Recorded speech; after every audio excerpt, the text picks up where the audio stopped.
And Rob and Elise.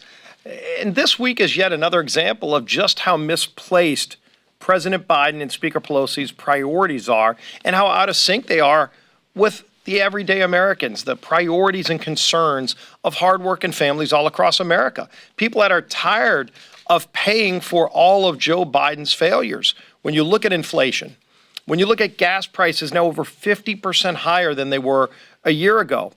And what is Joe Biden's answer? It's to shut off production in America, jet off to Europe in planes that are fueled by jet fuel, which is fossil fuels, to try to tell other people around the world that we shouldn't use fossil fuels.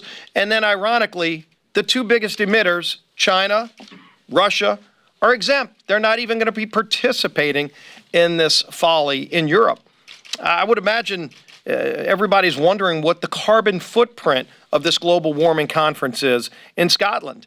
In fact, if you take more than 540,000 Americans, they don't emit more carbon in one day than what these European leaders and Joe Biden and his entourage are emitting right now in Scotland, flying jets.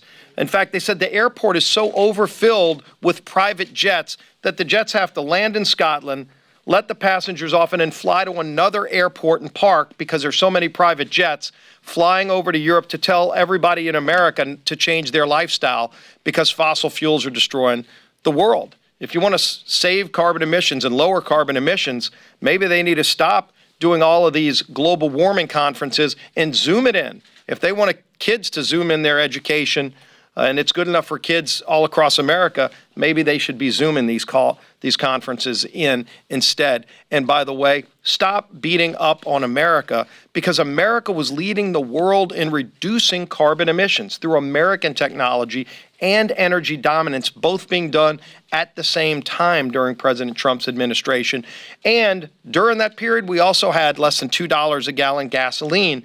And so families were getting the rewards of energy dominance and lower carbon emissions. And in less than a year, President Biden has reversed all of that, where we have higher gas prices and higher carbon emissions, and we're sending more jobs to China, and Americans are paying the price for it. Hard-working families. And what is his answer? To try to raise even more taxes, to try to increase spending by trillions more this week. Today will mark the fifth different time that Nancy Pelosi has promised a vote on the House floor on this massive multi-trillion-dollar tax and spend bill. 5 different times she's promised a vote, and I would project that today she will blow through that deadline as well because they don't have the votes. And I think after what you're going to see in Virginia tonight, where you're seeing all across the state of Virginia, people are rejecting big government socialism. They're rejecting these union bosses and these elected officials who are beholden to union bosses, trying to tell parents not to be involved in their kids' education, as Rob Whitman talked about. It's encouraging to see it not just in Virginia, but all across the country, where parents are getting more involved in government because they see government failing the needs of their kids.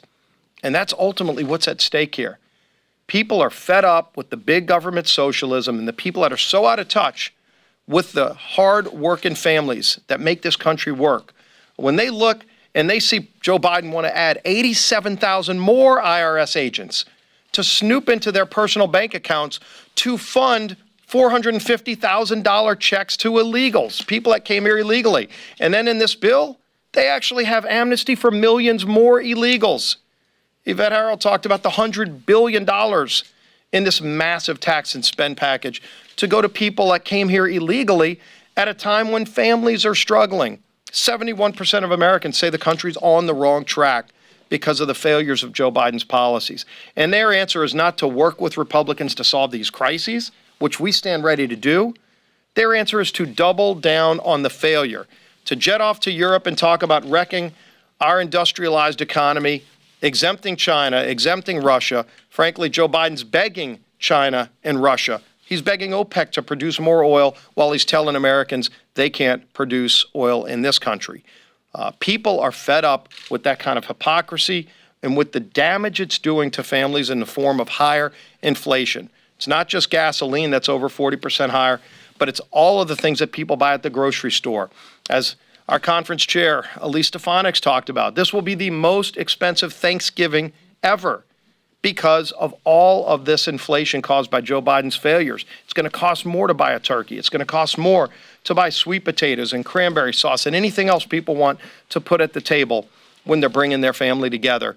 And what is the answer of Joe Biden and Nancy Pelosi this week? To try to double down and raise taxes even higher, including a natural gas tax that will hit all families, to spend trillions of dollars more, including giving $450,000 to people who came here illegally while they're trying to tax families higher on their natural gas bill when they pay for their electricity. They are out of touch with the hardworking families of this country, and that's why people are rejecting this big government socialism. I'd be happy to take a few questions. Anybody? Yeah. Both your state and Ms. Stefanik's state have been hit hard by climate change-related